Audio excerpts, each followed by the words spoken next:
Dalam buku anekdot jalanan, lebih kurang 150 petikan catatan-catatan pendek.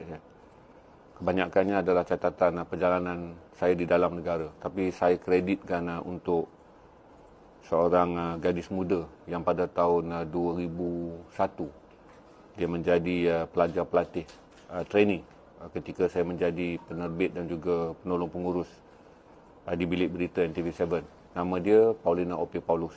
Dia asal dari Sabah.